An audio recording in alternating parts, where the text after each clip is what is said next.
We've always been a community forward organization. At the heart of this organization is our community. The Burns has always been a place to platform issues that our community is thinking about, whether it's Lyme disease or Alzheimer's, access to healthcare, or a documentary on bees. It's just very important for us to respond to issues our community cares about, and also to bring the finest film exhibition possible from around the world.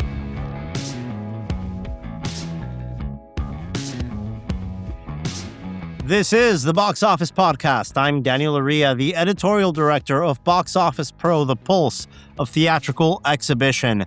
And in this week's episode, we are joined by executives from the Jacob Burns Film Center, which is going to be celebrating its 25th anniversary gala in mid-June. We've got Mary Jo Ziesel, the executive director, Brandon Schenkman, the director of education, and Eric Hynes, the director of film curation and programming. That is coming up in the second half of this episode.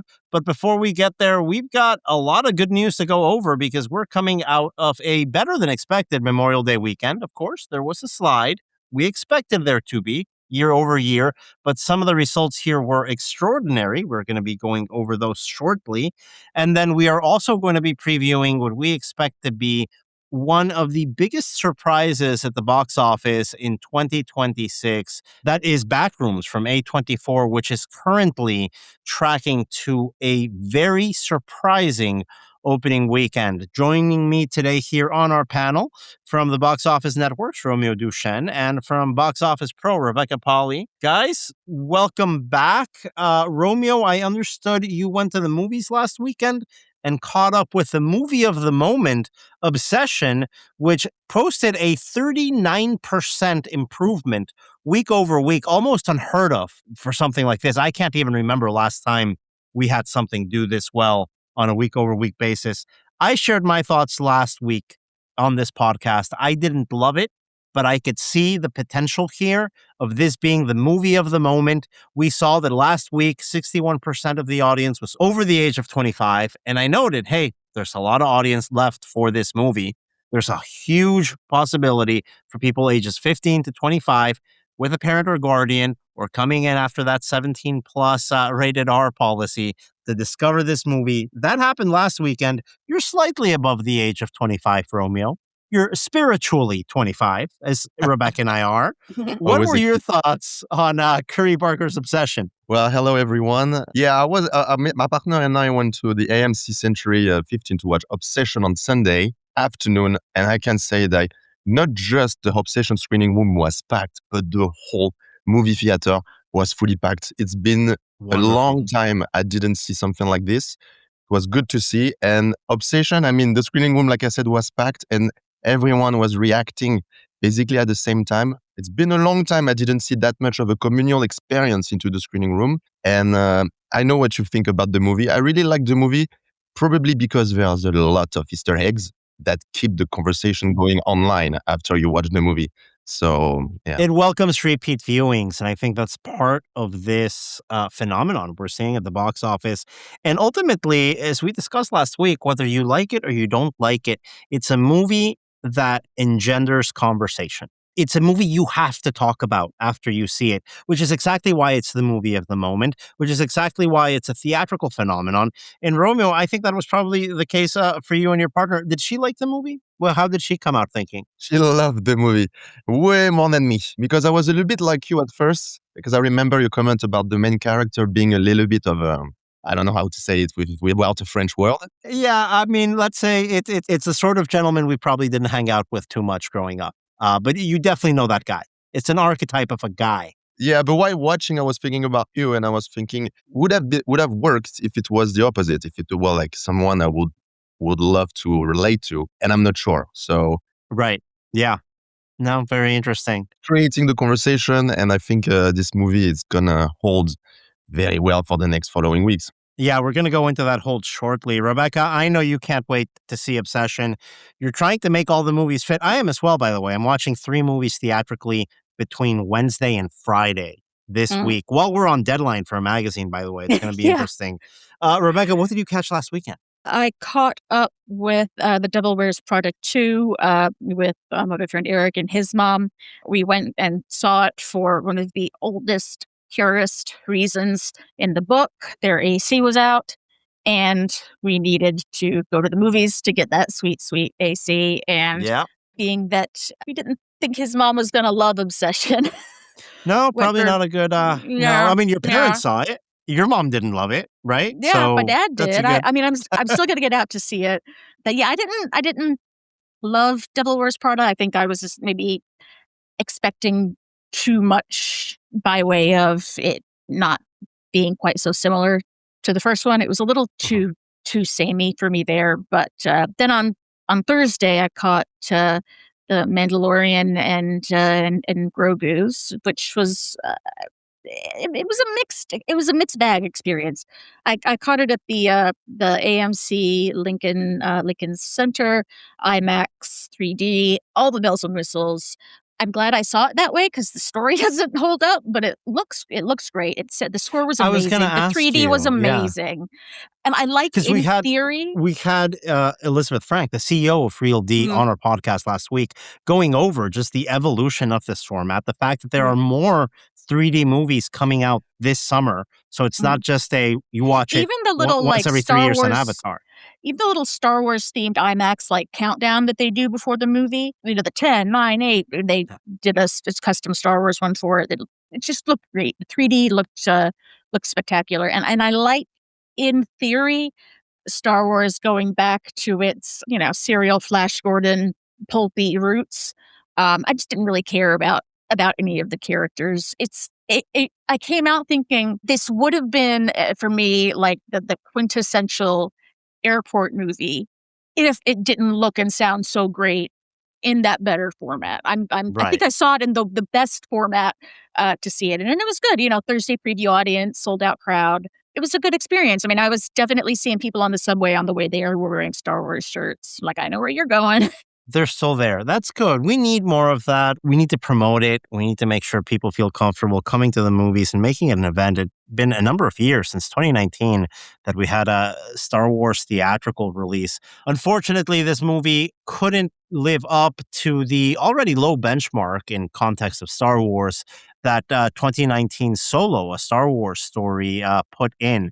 In 2019, the Solo movie opened over the same frame, Memorial Day weekend, to $84 million on a 3-day basis and $103 million on a 4-day basis.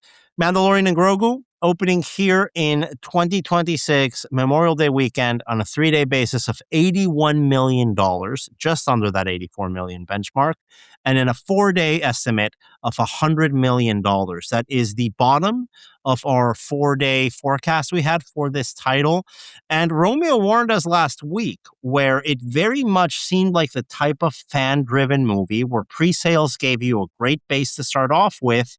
It looked like it was going to perform more or less along the lines of Michael, which opened to, I think, around $97 million in April. But then release week came, and the walk-ups just didn't come with it. What was that experience for you, Romeo, looking at what that day-by-day sales tracking from our database was telling us? Because our forecast, basically, by the time Wednesday ended, we were like, man, maybe we should have gone with $80 to $85 million 3-day, and 100 on a 4-day is probably a ceiling. What were the factors, you think, for this result? Well, I think I would like to bring a little bit more nuances to this message because, pre-sales were drastically slowing down approaching the release dates.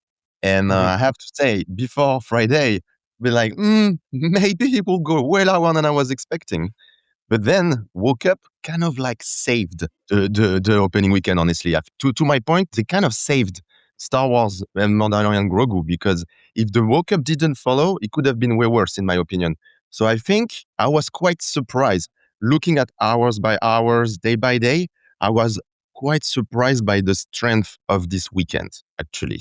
Wow. So you're telling me something along the lines of the mid-70s was actually what the pre-sales data was telling Yeah. us. And it was really just until that weekend came in and folks enjoying their holiday weekend came and helped buoy this. Yeah. I mean, this includes a $19 million Monday estimate, which is way higher than an original estimate for Monday. Yeah, and I guess also it's all relative because we're talking about the Star Wars, and at some point Right. we're just very ready for a catastrophe. So I'm just saying this weekend was actually not too bad in terms of World Cup. We could have hoped way better from a Star Wars, yes, but I don't think I this think is... we should expect better. I agree with you. I think when you look at the benefit of having a hit streaming series, and I know the last season wasn't great, that's fine, but this is a hit streaming series. It's been a number of years since the last Star Wars movie came out in theaters. I really expected something to at least beat Solo, which until this point was more or less our low benchmark in the modern Star Wars era. It didn't, but I do want to bring up this point because I was working the Sunday numbers with our colleague Max Every, who helps our reporting. He mentioned he went to the movies that weekend with his 4-year-old daughter, and she loved it. And he had a really good point. And at this level of Star Wars fandom, how kid-friendly is it? How many access points, entry points are there for the franchise? I mean, At at a this point point, where- at this point, the franchise is basically a medium to sell toys, which Star Wars Yeah. has been since the beginning. It just feels a little bit more centered on that now. On that thing. I mean, if you also consider the fact that the sci-fi genre has now been Villeneuve'd to a certain extent, and I don't mind that at all, by the way, in the fact that there's a lot of dark sci-fi out there, and there's also the, let's say, cross-quadrant, teenager-friendly one from Project Hail Mary. I don't want to say that it's only just the self-serious sci-fi. There's a little bit of everyone.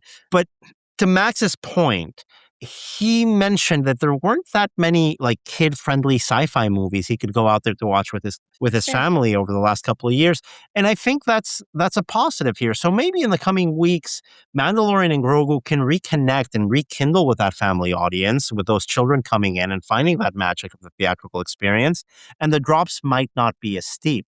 And I say that as a warning because right now, what we're coming up to in this last weekend of May is a scenario where Mandalorian is very likely going to give up its number one spot at the box office. There's a number of reasons for this, but the primary reason is a complete surprise that none of us expected. 3-4 weeks ago was when I first started hearing whisperings that Backrooms from A24 could hit a $50 million opening weekend. I didn't buy it back then. I wanted to hear it from our forecasting panel. Now, on the eve of its release, our opening weekend forecast for Backrooms is $50 million. We have an opening weekend range between 45 and 55, making this the best opening weekend in A24's history. Romeo, you've also been tracking this for a number of weeks. I can't believe we're even talking about this, not only in the sense that Mandalorian is going to go to second in its sophomore frame, but that a movie like Backrooms, essentially an intranet lore adaptation, is going to be the first big breakout hit of the summer. We've had some breakout hits earlier this year, but at this level, not yet. It is crazy to see. The pre-sales are to the moon. And it's crazy to think that my comparable targets are Weapons, but also Five Nights at Freddy's 2, that did 64, but also Scream 7, that did 63, 64. Final Destination Bloodline did 52. That was released last year, I think around the same release around date. the same time. 2 years ago, we had that great summer horror breakout with Longlegs, and that was only 22, and that was amazing that it made that much. And honestly, when we started tracking Backrooms, Longlegs was our comp. That was the comp. You mentioned it. We said, well, what's a good breakout number for a title like Backrooms? And we had this opening between $20 and $30 million for a 15 is while. more likely than 50. In a million times that you replay this simulation we're living through, it's 15, as you're noting. This simulation is telling us 50, and the comps that Romeo is bringing up, Scream 7, Five Nights at Freddy's, Final Destination Bloodlines, these are $50 to $60 million opening weekend titles. The fact that Backrooms is there without any IP other than an internet message board behind it just goes to the power of this Gen Z audience. They want these type of movies, and we saw it with Markiplier earlier this year with Iron Lung. An internet phenomenon can go a long way. You bring up an internet phenomenon with an actual marketing campaign, because with all due respect, Wire and Long. Obsession also. I mean, he was yes, that's another great internet example. born and bred. And now you're seeing this blow up at the movies. It's fantastic to see. And talking about Obsession, if you want to compare with Obsession, pre-sales right now on our panel is almost 6 times higher than Obsession at the same time. So I'm not saying we're going to do 6 times Obsession, but I have models that shows this. So I don't want to say this because that sounds way too much. We don't want to overhype it, but the early indicators in the data that we're seeing, and of course we have the data in-house that Romeo is looking at, that he's tracking, and we've got a forecasting panel of exhibitors all over the country working and giving us intel on this. Everyone is saying $40 million plus. Everybody. I mean, this is unanimous across the board. And right now, that range of 45 to 55 million, it might even be a conservative range based on some of the data we're seeing. Can I be the devil's advocate here for a second? Yeah. I know they're completely different films, different target audiences, but we were extremely bullish on Devil Wears Prada 2 to a level that didn't pan out. I mean, we weren't like massively overstating what it would do, but it was the forecasting was a little bit below what we thought the ceiling was going to be. Is it possible that there will just be no walk-ups for Backrooms? I mean, what's the alternative option there is here definitely some healthy indicator. For instance, this is one of the, not the first time, but it's very rare to see more pre-sales for Friday than for previews when we talk today, Tuesday, which is 3 days, 4 days before the release date. Having more box office pre-sales for Friday than for previews is a great, healthy indicator about the distribution of the box office this upcoming weekend. That means it's not that fan-driven audience that wants to see it on Thursday. This is just people that want to see the movie when it comes out, when it's convenient to them. Yeah, and also the seat occupancy, the average seat occupancy right now is also to the moon. It's between 15 to 20%, and we're only Tuesday talking about it. For the showtimes for previews, we're above 30% seat occupancy already.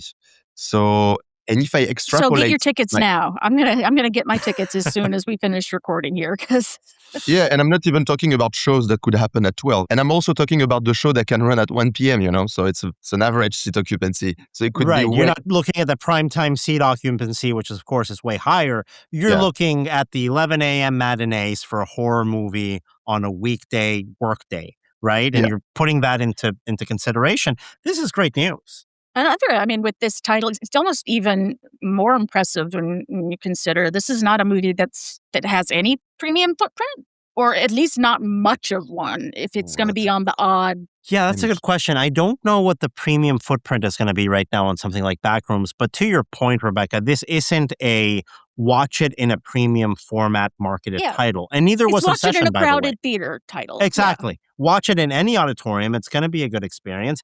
And we saw what that did with Obsession. In a week 2, that was 39% ahead of its opening weekend. Again, an unbelievable number. And that sort of momentum for Obsession, by the way, is expected to carry on this week. Talking to our panel, again, I don't believe this number, but I didn't believe it last weekend when we first started getting word that Obsession was going to break out. By the time Wednesday came around, it was clear that Obsession was going to be the number 2 or 3 title of the weekend. I mean, the way it surprised everyone was incredible. This time around, we're looking at a week 3 for Obsession between $17 and $23 million. I mean, we're looking at a baseline of around high teens for Obsession in week 3. To remind you, the opening weekend for Obsession was 17.1. This movie hasn't dropped. It's not dropping, it's just growing. It's incredible to look at these figures. The audience is clearly telling you something about going to see original things on screen. I hope Hollywood gets the right lesson from this. I'm just thinking back to 2021, 22, where you have some of the horror, the low-budget horror films from first-time directors really helping to kickstart the theatrical industry. Movies like Barbarian, movies like Smile. It feels like we've reached stage 2, maybe, of that horror architecture, I guess, of the 2020s. The films are there, and I feel like there has been just a massive evolution in terms of how they're marketed and how they're presented and how they're treated by cinemas. And that You know? point you brought up about the premiums is so important, Rebecca. We have to move away from this PLF dependency. We have to move away from marketing blockbusters to one auditorium in a 12-screen complex or two auditoriums in an entire metro area. We have to move away from that. That's a bad tendency. It's not going to help us. And that sort of messaging to going to see this in a traditional auditorium, it doesn't matter if it's premium or not. You can watch it at a regular movie ticket price or at an increased movie ticket price, and that's fine. And you're still going to come out with a fantastic experience. That's really at the heart of what we want to promote in this industry this summer. And this is a great segue to the work that the folks over at the Jacob Burns Film Center are doing up in Pleasantville in New York. That's in Westchester County, not too far away from me. That's the work that the folks over at the Jacob Burns Film Center are doing up in Pleasantville, New York. That's in Westchester County, let's say about a 30, 45-minute drive up from Manhattan, depending on where you're at. Wonderful theater. They're about to celebrate their 25th anniversary with a gala event in mid-June. I speak to executives from that cinema. We have a great conversation with folks from their team, and that is coming up after this commercial break. Now you can bring the magic back to movie theater meals with innovative solutions from Hormel Food Service. Serve globally inspired meats, premium fully cooked bacon, and top your pizzas with trending Calabrian chili flavors, all without the complexity of extra equipment or added labor. Hormel Food Service is continuously innovating revolutionary protein solutions that save you time while helping you deliver the craveable, delicious experiences moviegoers want. Visit HormelFoodService.com to learn how their innovative protein solutions can revolutionize your theater. And we're back here on the Box Office podcast in this special interview section with some of the staff and executives from the Jacob Burns Film Center up in Pleasantville, New York, in the Westchester County area. We've got joining us here Mary Jo Ziesel, the executive director, Brandon Schenkman, the director of education, and Eric Hynes, the director of film curation and programming. Guys, welcome to the podcast. It's exciting to talk to a local art house for me because I'm just a half-hour drive away from you guys down the road here in Riverdale. Always meant to head up there. Now I've got a good reason to that I'm finally chatting with you guys. Welcome aboard. Pleasure to be here. Thank you for having us. Indeed. Thanks for having us. So let's talk a little bit about the history of the theater, celebrating a big anniversary, because it's not very common that you see an art house like yours in such a suburban area of a major city. Mary Jo, could you go a little bit into that background of the Jacob Burns Film Center and what's led you guys to this day? Well, sure. We are celebrating 25 years this year. And we've always been a community forward organization. At the heart of this organization is our community.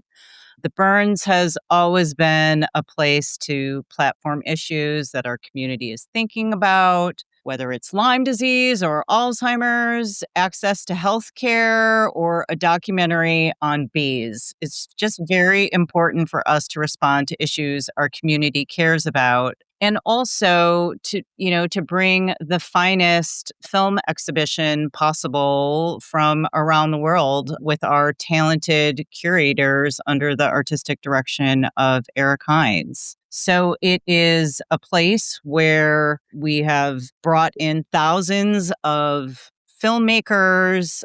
We screen the best of documentary, world, and narrative cinema. And we bring artists from all over the world to come and share their gifts with our audience. And of course, a movie theater is part of its community. And I want to talk a little bit about that social fabric with Brandon. As the director of education, you spearhead a lot of the community initiatives in the area. How would you describe the Pleasantville area up in Westchester, and what role does the Jacob Burns Film Center play in that community? Well, Pleasantville is a beautiful little town. It's not so little anymore. It was smaller when we opened in 2001. I'm actually local to the area, so I was lucky enough to grow up with the Burns and sort of see it evolve. But it still has that sort of quiet, small town feel. We're right off the Metro North, so that's really nice. What the role we play is sort of as I would think almost like a uniter. We have a lot of people with a lot of different interests and a lot of different passions that sort of come together and find themselves in the same theaters and realize, hopefully, that maybe they have more in common than they thought. With student groups across the region, we work with, 80 different schools throughout the year from all across Westchester, beyond down to New Jersey, over in Connecticut, in other counties. And these are schools that don't often get to interact with each other. So in addition to showing them sort of really valuable content and getting to hear their voices and teach them how to craft stories and lend their narrative to like the overall fabric, it's really nice to sort of get them just in a room together, get to sort of experience, what it's like to be outside of their bubble of just their school. And I think that makes a lot of the stories that we show more impactful when you can experience it with people from a whole range of backgrounds. And it's great to hear that connection of having a destination for folks in the community, in the area, to engage with the arts in this regard. And of course, programming is another big part of this entire endeavor. Eric, being the lead here in curation, in programming, how would you describe the films that you guys play at the cinema? Well, I mean, so one thing, this is our 25th anniversary. It's just I'm finishing my first year, so I'm coming to the Burns at a particular moment where its reputation precedes itself to me. It's been known, I'm New York City based, and I've known of the Burns since almost the very beginning because of how significant the programming was from day one. And I think from the very beginning, there's been this appetite to kind of bring the world of cinema to Westchester, so there is programming that really runs the gamut and always has. It's always been very, very adventurous in its programming. And so to be able to kind of become a part of that as I have has been an honor, but also an opportunity to think about what programming looks like for the next 25 years. So I think continuing to be global as well as local, and also to have kind of tastes that run the gamut is really, as a programmer, you can't ask for more than to be able to sort of have that kind of diversification of programming, but also it's an audience that expects it too, which is also kind of ideal. Yeah, and looking at the films that you guys are playing right now, it's a nice eclectic mix of modern repertory, and then you've got specialty independent films coming out, which is a great sort of resource to have in the area, because you're not really out here to compete with the multiplex in any way, really. It seems like an oasis for people that are looking for a specific type of film experience, to have movies that maybe otherwise they'd have to drive quite a bit to find them on a big screen. Exactly. But it's also, for those who actually really enjoy the theatrical experience, want to experience films as a community, as a group, and also have filmmakers visit and want to present their work to the audience. These are all things that the Burns can do that the multiplex can't, really. I mean, it's not really the reason why people go there. There's a place for multiplexes. There's a place for the films that play in multiplexes. But I think that there's a difference in programming, sure, but even more so, there's a difference in the kind of nature of the program, the nature of what goes on in that room, and the engagement that folks have with the films and filmmakers that I think keeps them coming back, but also keeps filmmakers coming back to us because they really want to present their work to our audiences. I want to talk more about that guest filmmaker program, because it's great always to have a Q&A at the end or the beginning of something, an introduction, something more engaging to really bring people in and drive their interest in the sort of films that you guys are playing. I know a lot of art houses have tried to go through this.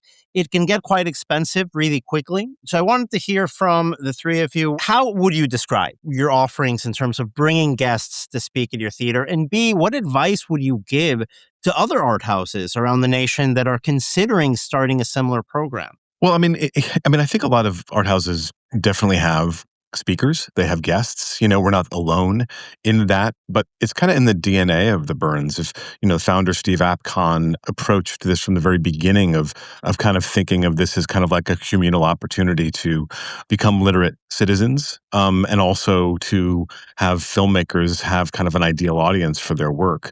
So that's, and then you look at people like Janet Maslin, who's been a longtime trustee and supporter of the Burns, who's been kind of elevated the game in terms of conversations. I think that, yes, it's a matter of being able to support bringing guests in, but also guests are willing to come as well. Having an opportunity to basically create a reputation for a high quality conversation and also high quality programming brings people out. Like the studios, the distributors, they'll make it possible for folks to come to you if there's a demand from their artists to be a part of it. And and that's one of the things about the Burns' reputation preceding itself to me is that's how I knew about it even before I ever visited, was I knew that filmmakers would make a priority to go up there. So yes, sure, there are budgetary elements there, but honestly, more importantly, it's about creating a space that the artists themselves want to come to. There is also an artist residency, and then there's the media lab and education facility that Brandon heads up. There are these elements there that most theaters do not have, and that kind of creates a whole environment that artists want to be a part of. Brandon, I want to hear from you on that side. Could you tell us a little bit more about these other features that make it a lot more than a movie theater, right? It's more of a cultural center at the heart of your community. Yeah. We opened in 2001, so it's been 25 years now. And our theater was built sort of on the bones of the Rome Theater, which was really, really big in Westchester since the early 1900s. And then where we're sitting right now, our Media Arts Lab opened in 2009, and that is really a specialized education facility.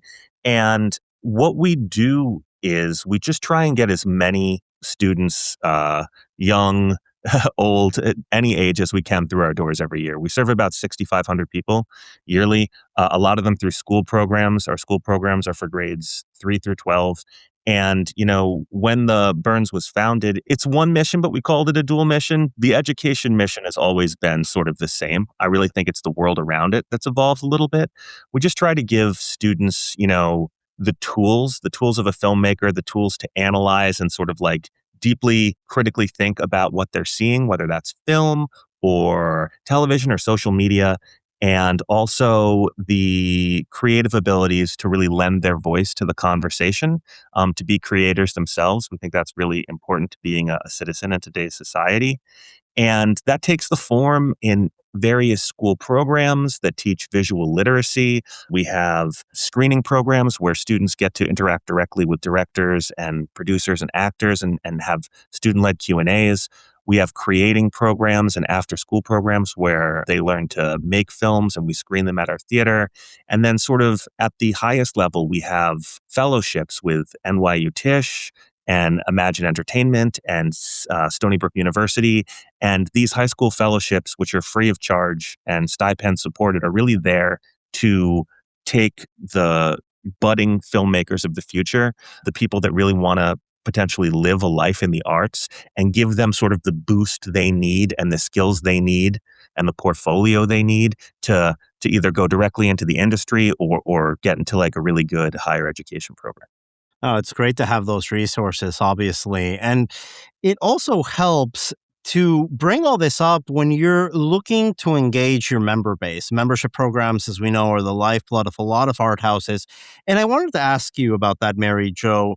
How would you describe your members? Is there a specific demographic that comes to your theater a lot? I saw that you guys just introduced a new Next Gen program for people 21 to 40, which I absolutely love. And I love the programming that you guys included in there as well. So what is it behind a successful membership program like yours? And what does yours look like, really? I think that because we are so connected to our community really showed up for us, especially during the pandemic. And I will say our ticket sales and our membership base is up to, if not surpassed, pre-COVID levels. So we have about 10,000 households that are members of the Burns, and we've always enjoyed a strong membership base. I also think it's the variety of programs that we offer, and we're constantly trying to build new audiences. One of the things I'm passionate about is building the next generation of movie lovers and movie makers. And we have something called All Ages, which is family programming. And there is nothing more enchanting than hearing a room full of 4-year-olds at a frozen Frozen sing-along. So, and we're making efforts to make these experiences unforgettable, whether it's your first film that you're ever seeing, but also to make them intergenerational too, which is why Eric had the brilliant idea of doing this all ages programming, because it's classic programming that maybe you might want to see, like Bambi, but that you'll be able to see it with a grandchild. And then we are seeing younger audiences come back to film, people in their 20s and 30s, the generation that has the flip phone. And really, I think Eric can speak to this more, but, audience members who are really looking to have that 35 millimeter experience. And we are seeing younger people come out because I think people are craving the opportunity to come together. And there is nothing that is going to spark conversation, open minds, and build community than an experience at the Burns. Yeah, I have a 3-year-old myself, and I cannot wait to bring her to see Frozen and to sing that with all that passion that she has. As long as it doesn't bother the neighbors, I think that would be very welcome. Let it We're go. working on the house thing. Yeah, I have to let it go myself. Right. Once she gets used to the house lights, we'll be ready to head out. Well, I also want to say that we have monthly sensory-friendly screenings as well. So we are doing everything that we can to be as inclusive to the needs of our community. So that's something that we're very proud of. And the weekend programming, we were intentional about making those tickets $5 so that it is affordable for families to come with popcorn and treats. That's been one of the main talking points, I think, in the industry this year. If we look back at CinemaCon, making sure that you don't price your community cinema out of the community, right? I think that's, especially in this era of premiumization, when you hear about all the bells and whistles. You mentioned it a second ago, Mary Jo. 35 millimeter in itself is a special format, right? It's kind of found this new audience that will seek out those experiences. You don't have to invest in an expensive new system, and making sure that you remain affordable, I think, is key to having a successful cinema, I think, in this day and age. Now, you are celebrating your big gala event coming up in June. Could you guys tell me a little bit about that? What's going to be involved? Sure. I mean, this gala is especially meaningful because it's celebrating this organization's 25th anniversary and all of the people who helped shape the Burns to make it what it is today. We are honoring actor Carrie Coon, our visionary founder, Stephen Apcon, who dreamed and built up this, not only the film center, but the media arts lab, and was very clear about the importance of visual literacy and critical thinking skills that our kids would need. And that idea he came up with before there was the phone, or before you could make a film on your phone. We're also honoring our longtime, ever magical development director, Judy Exton, who's been with the Burns for the last 25 years. And it is so rare in the nonprofit that you have someone that has committed, a large chunk of her life to ensuring that the Burns is sustainable. So each of those honorees reflect a different part of our organization's history. We are all about artistic excellence and visionary leadership and ensuring that we have a sustainable future. So it's just an opportunity not only to honor those folks, but also our community who has been by our side since the very beginning. Well, it's great to hear, and it's great to have you guys up here in this area as a resource, as a destination, really, like moviegoers. Eric said it a second ago. It's something that resonates well outside of Westchester County. It's definitely a movie-going destination. I look forward to seeing you guys up there real soon. We hope so. Yeah, Come join us at the Take 3 Wine Bar and Cafe. We'll meet you for Not a glass of rosé there. That sounds like a nice summer outing. Yes. Thank you so much. That is Mary Jo Ziesel, Brandon Schenkman, and Eric Hynes of the Jacob Burns Film Center. Thank you. Thank you. Thanks, Daniel. And a huge thank you to our friends from the Jacob Burns Film Center joining us here on the Box Office Podcast. Earlier, you heard from my colleague, Rebecca Pahle, and from the Box Office Network's Romeo Duchêne. I'm Daniel Loria. Thank you again for joining us, and we will be back again with more analysis at the same time next Thursday.